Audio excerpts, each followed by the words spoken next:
further to the point, everything on the set was very under wraps. So Mm. they never. I at the time didn't. They never revealed to me that it was, in fact, Boba Fett, the Book of Boba Fett. They hadn't. They Wow. hadn't made the announcement. I knew. I was. Obvious in the scene that it's what it is, what the what the world I'm in, but beyond that, I mean, I thought maybe this is maybe this is like a subplot of Mandalorian. I don't know.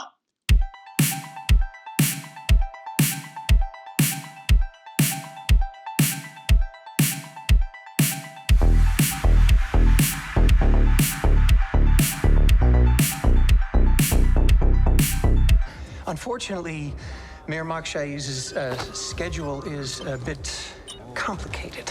We are here with actor extraordinaire Galen Howard. He has 121 acting credits on IMDb, and he is now an official part of the Star Wars universe.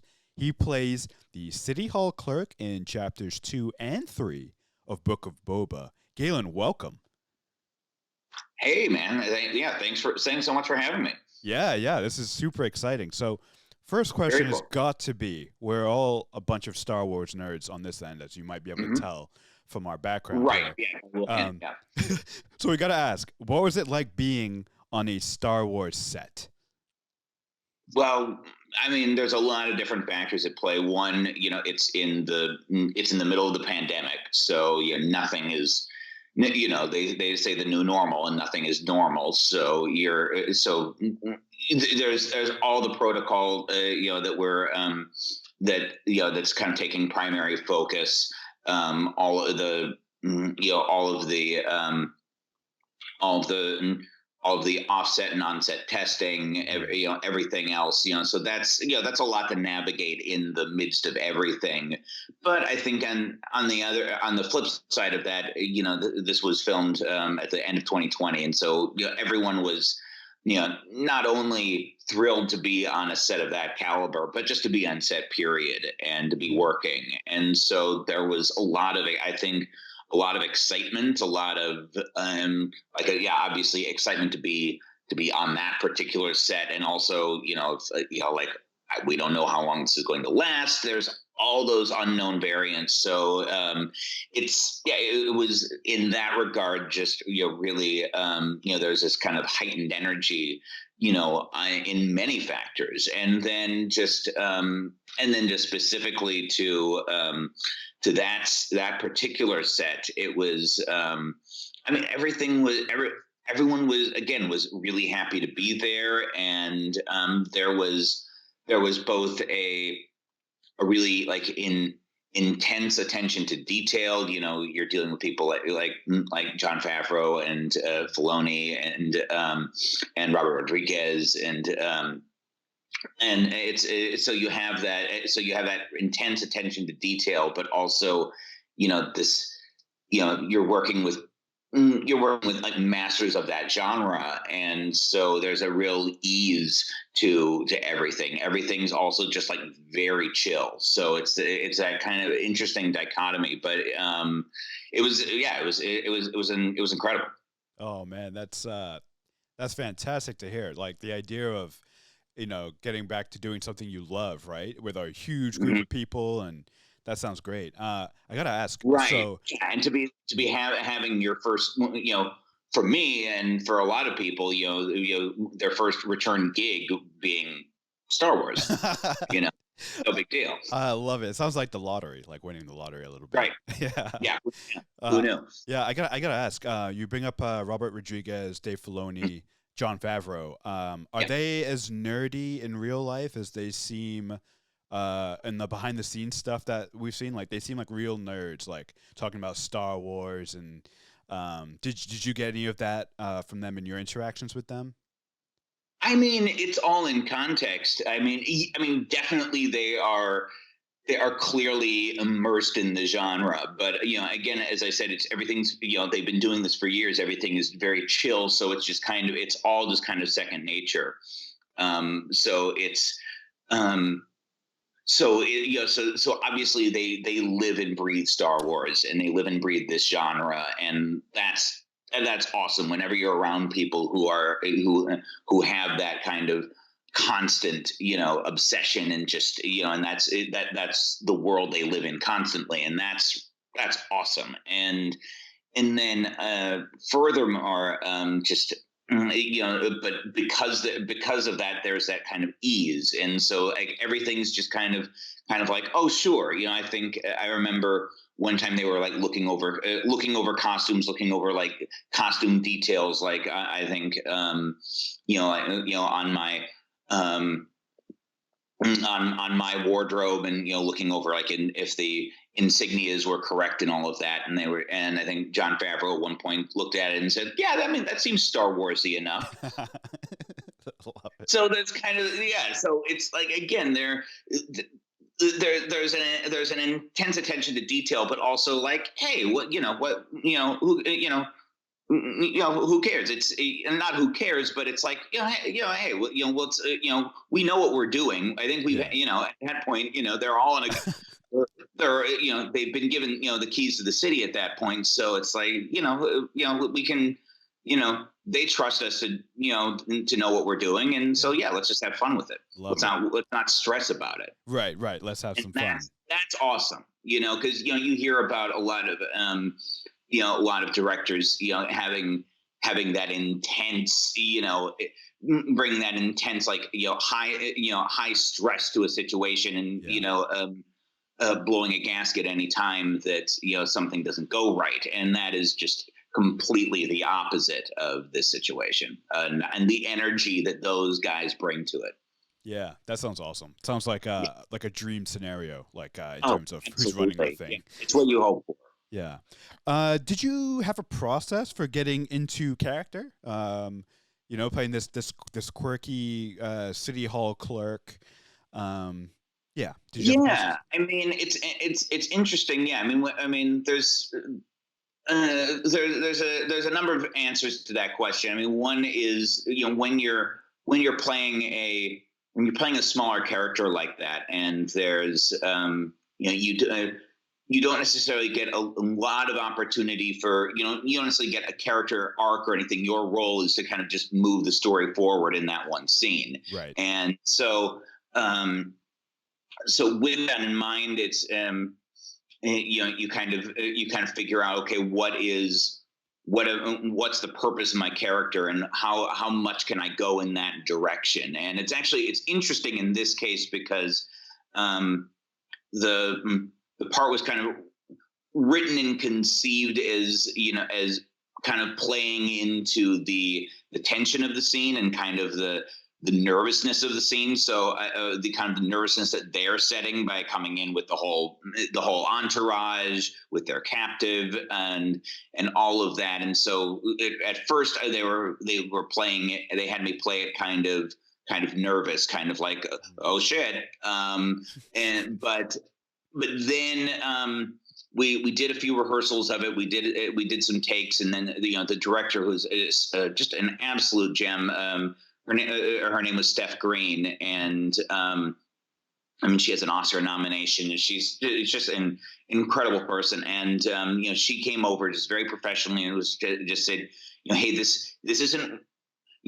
This direction isn't working right now, and it's nothing that you're doing. It's just the direction that we've been pushing the scene. So let's step back and do something a little different. So then instead of my character being kind of nervous about what's going on, and just kind of trying to navigate that, and kind of freaking out internally, it was more just what you see in the episode, of just kind of playing the complete opposite of it, of just like, okay, this is just like a bored bureaucrat, stuck behind the desk, kind of hates his job, wishes he was, probably wishes by now he was in, the Twilight Major Domo's position, something like that, and is like, but here I am. And so it's just, it doesn't know what's going on, does it? So they were able to give me enough to I could piece that together in the moment. So it was kind of it was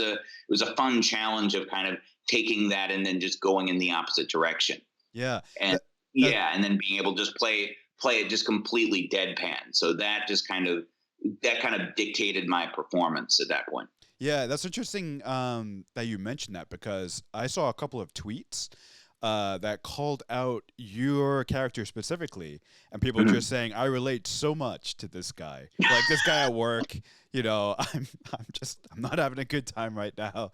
Like, what is going on? So I think that was seems like you nailed the direction. Even in a galaxy far, far away, yeah, there are people who hate their job. Yeah, exactly. I love it. Bring a little pizza home to the galaxy. Exactly. So Temuera Morrison, he seems like a pretty imposing guy. So what was it like working opposite him? Like, where you're trying to deny him, you know, his character, you know, something. What was that energy like? It was interesting. Yeah, off camera, he's just an absolute gentleman. He's very much he's very professional. He's intensely in character, I think. And so you got the sense you could trust this person. You know, he's dedicated to the character, but also isn't going to leave you hanging, is there to serve the scene. And so when you have someone who's really bringing that kind of energy and that sense of play is fun.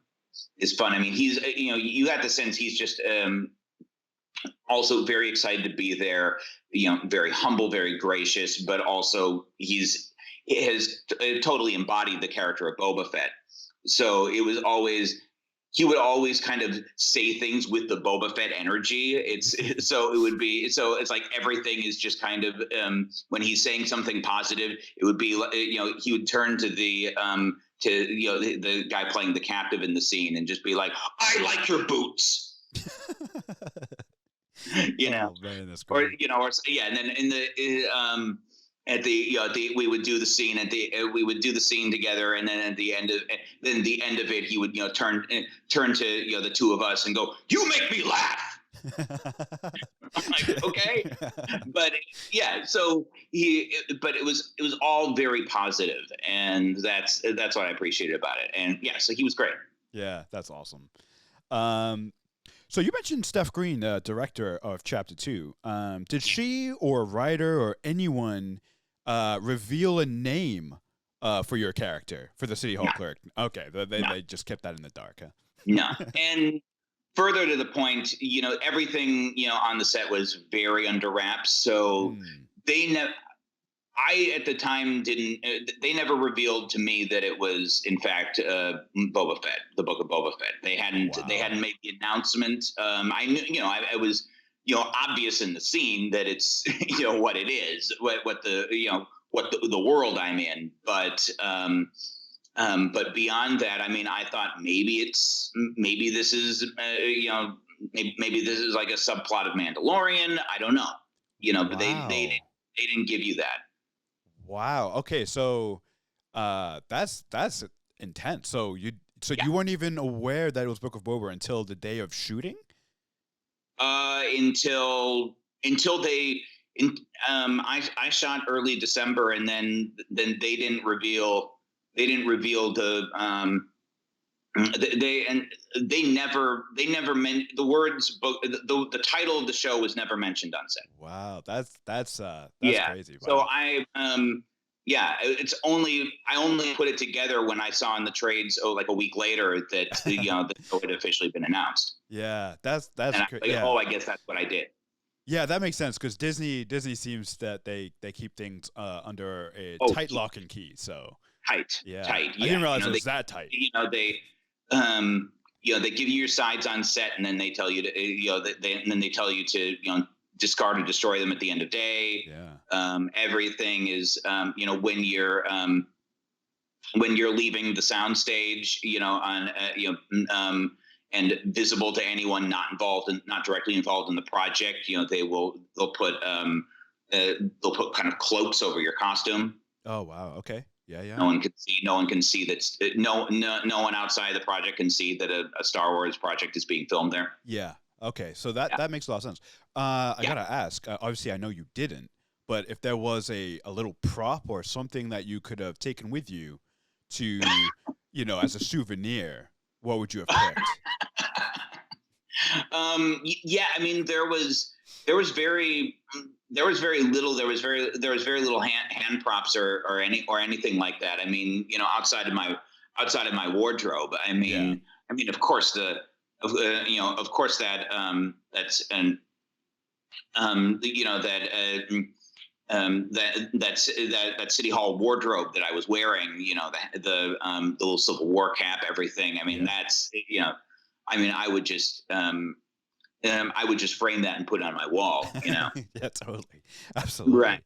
Oh, Yeah, man. absolutely. It's like getting a sports car. You don't even want to drive it. You don't want to put it on. Just like put it on the wall and stare at it. Absolutely. This is my piece of Star Wars history right here, and Right. I'm not even going to touch it. I'm not really touching it. I'm just going to look at it. yeah, yeah. Not even Halloween. Exactly.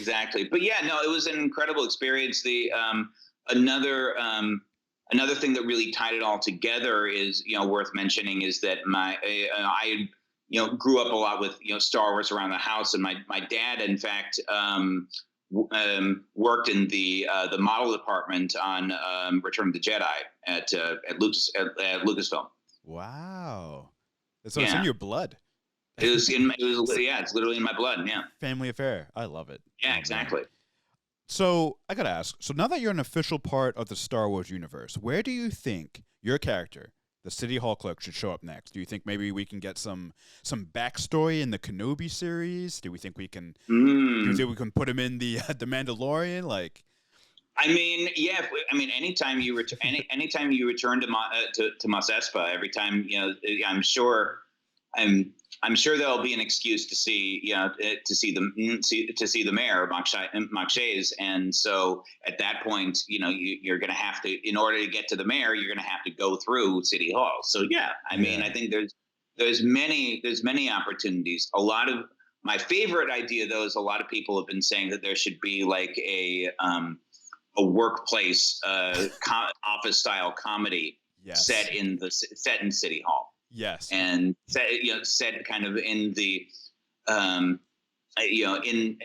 the kind of behind the scenes, in City Hall, in in like the bureaucratic offices, 100%. Capturing kind of the like you say, like the mundanity of the day to day, when everyone else is out there, pod racing and shit, we're in there just, going through our little, going through our schedules and, just making things work, making sure the mayor gets to his next appointment. Totally. I totally see a little bit of Creed or Dwight in the City Hall Clerk there. So absolutely, we gotta make this happen. A little bit of that. Yeah, there's a little bit of Martin Starr's character in Silicon Valley. Yes, absolutely. Yeah, I see it. Yeah. I mean, all three of those people I love as performers. All three like really found their niche. Yeah. I know you probably can't answer this, but we got to ask it anyway. Are we going to see the City Hall Clerk again in Book of Boba? So obviously we've seen you in chapters 2 and 3. Can you reveal if you appear again, or is that strictly, if you tell us you have to kill us? Right. Well, yes. I can neither confirm nor deny. There is nice. there is always the possibility that he could come back, but that is yet to be revealed. Okay, all right, fair enough. Now that you've seen Boba Fett up close, who do you think would win in a fight, Mando or Boba Fett? That's a good question. I think I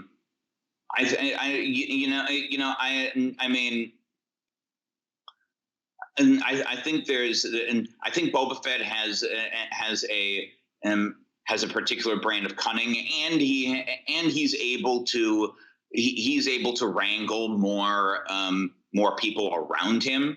In that way, he has the aid of Fennec Shan. He's able to he's able to manipulate those around him a little more. So I think he might have the upper hand, but I think it would be a close call. Yeah, yeah, I agree, and maybe the experience as well, right? He's got a few years on Mando, so Exactly. yeah, he put that to good use. Yeah, and that's also the great thing about this show is that you you have such an iconic property, and you have both of your stars over 50, and I think that just really bodes well for in such a youth driven culture, and everything is kind of aimed towards that, so to like bring people who are who've been who have years of all of this history to bring to it, and and we're not simply just like looking for fresh faces. We're like honoring people people who've been in the business for so many years and just have so much. I mean, Tem Morrison is so interesting to look at, and that we get to, unlike Mandalorian, we get to see his face quite a bit, and that's great. Yeah, absolutely. And I think it was a great choice to kind of reveal him in that way. Yeah, it gives us bald people more options for cosplay, so I'm all about it. Right. Yeah. Galen, thank you so much for joining us and giving us your treasure trove of knowledge. Where can the good people find you online? Do you have Twitter or? You can find me on Twitter. I'm underscore Galen underscore Howard underscore Twitter. And then I learned my lesson with that and just simplified it to at Galen Howard on Instagram. Perfect. Thank you so much once again, Galen, giving us a little behind the scenes peek into our favorite universe. And we will be keeping a beady eye out looking for you in future episodes. So we're hoping we see you again. But thank you so much. Appreciate it. Man.